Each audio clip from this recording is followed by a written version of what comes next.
Welcome to Believers IAS Academy's daily Hindu news analysis. So today we have taken some of the important articles from Hindu newspaper. So in the first page we have Pakistan to remain on FATF Greylist. So this article will be important when it comes to your GS2 international relations. So what happened? Pakistan is going to remain in FATF Greylist. So why is it remaining in FATF Greylist? So FATF has previously given 27 targets for Pakistan to achieve in order for it to continue its presence in the Greylist. So out of these 27 targets, Pakistan have achieved 26 of them, but one task was not achieved, and as a result, FATF Financial Action Task Force has neglected Pakistan's request to get it out of the Greylist. So what has happened? So the one task it was not able to complete is that they were not able to convict the top leadership of certain terrorist organizations, certain terror groups. So those terror groups which are designated by UN Security Council, there are certain terror groups which is including Lashkar-e-Taiba, Jaish-e-Mohammed, Al-Qaeda and Taliban. So such terrorist organizations' top leadership.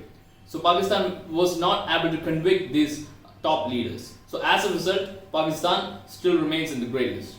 So we'll see what Financial Action Task Force is.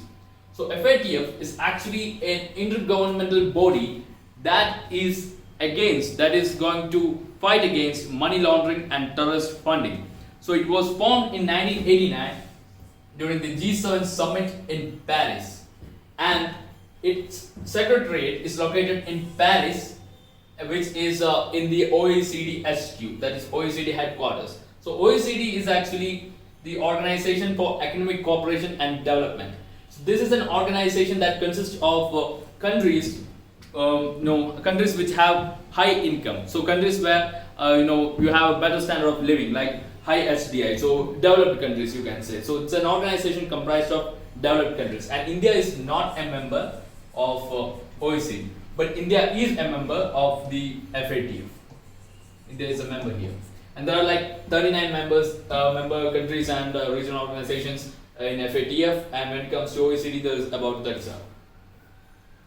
So FATF has two lists, major two lists are there. One is Blacklist and the other one is Greylist. So Blacklist includes those countries which is actively supporting terror funding, actively having money laundering activities. So these countries are also called as non-cooperative countries or territories. These countries will face legal sanctions, economic sanctions, trade barriers and so on. So as until now in Blacklist there are only two countries, which are Iran and North Korea. While in Greylist there are multiple countries, and Pakistan, Syria, Pakistan is one among them, and Greylist is like a safe haven for supporting terror funding and money laundering. So they will facilitate these things but not actively supporting. So what happens is that those countries in Greylist will be given a warning. So being in Greylist is like getting a warning that country might make it to Blacklist, so they should adhere to the instructions provided by the FATF. So so these countries in Greylist will also face some kind of financial restrictions, like it might not be able to access countries international loans and all from institutions like IMF and World Bank. They might not have access to their loans. So these are the consequences of being in the Blacklist and the Greylist. So next article says Enforcement Directorate raids 5 places linked to Deshmukh. So it is they raided the place of former Maharashtra Home Minister Anil Deshmukh in Mumbai and Nagpur in connection with a money laundering case. So we'll see what Enforcement Directorate is. So the ED is a law enforcement agency and also an economic intelligence unit. So it is responsible for enforcing economic laws and fighting economic crimes in India. So which are these acts, which are these economic laws? Mainly Foreign Exchange Management Act 1999 and Prevention of Money Laundering Act 2002. So this organization, this agency is going to recruit members from police force, many other investigation agencies, to like excise, custom. So these officers, personnel will be taken from these forces, and it is going to be administered by the Department of Revenue under Ministry of Finance. So they are the agency that's going to deal with the different economic crimes in the country. So even when it comes to fugitive economic offenders, like there are millionaires who have escaped the country, who have evaded the tax and not giving in to the legal protocol that they have to follow. So all these things will be dealt by this agency, Enforcement Directorate. The next one is IAC will be commissioned next year, says Rajnath. So IAC is actually Indigenous Aircraft Carrier.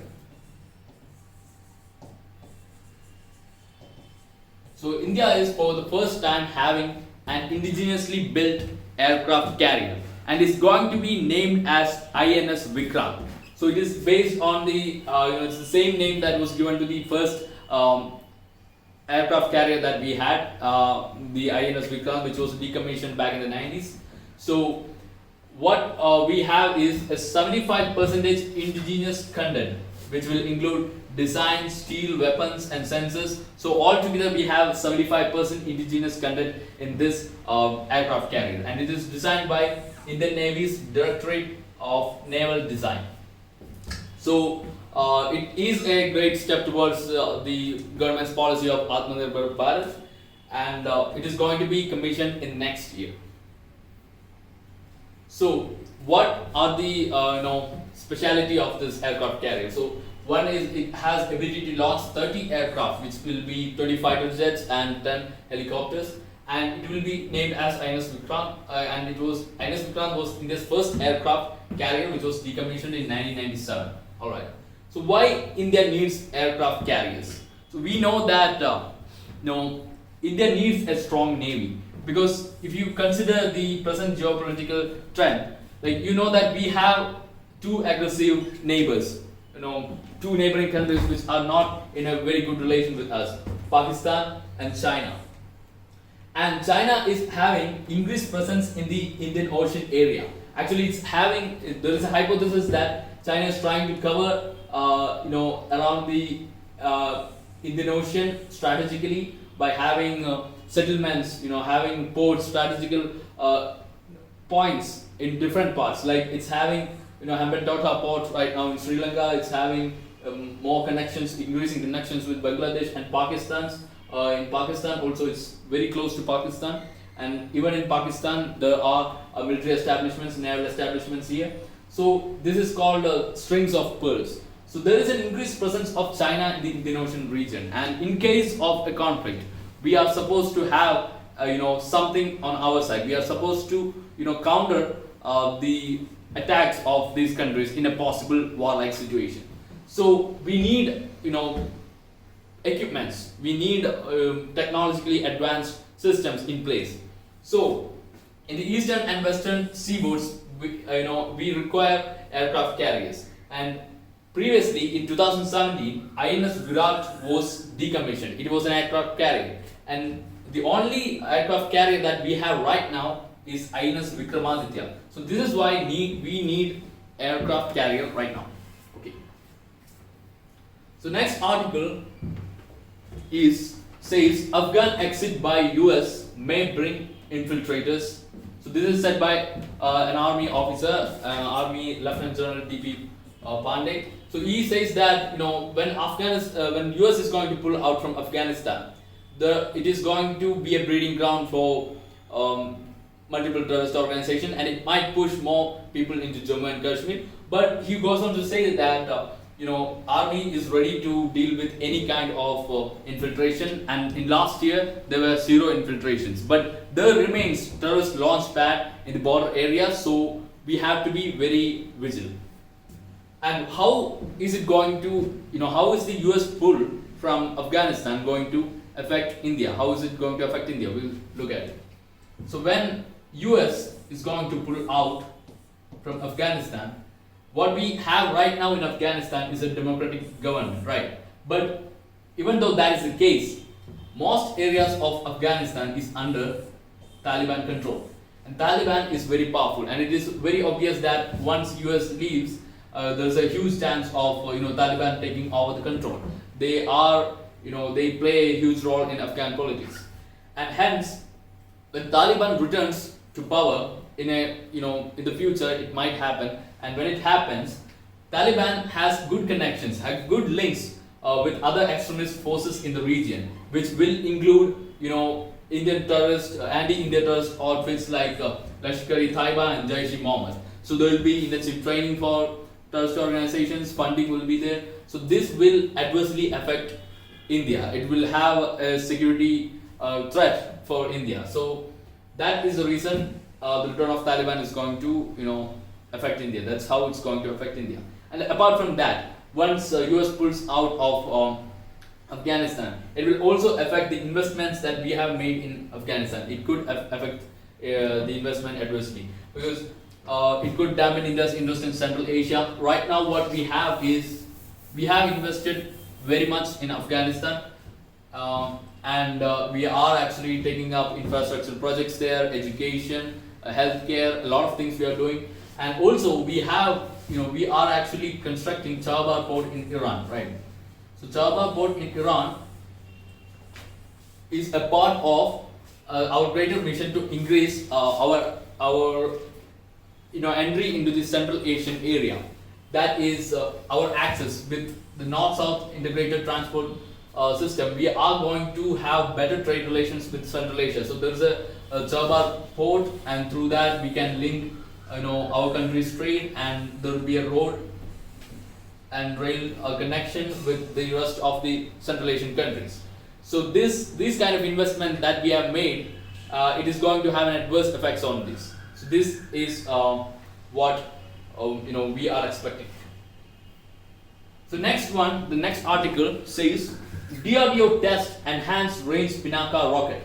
So DRDO, the Defense Research and Development Organization, is the organization that makes weapons, advanced technology that our military requires, our armed forces require, so Navy, Air Force and Army requires.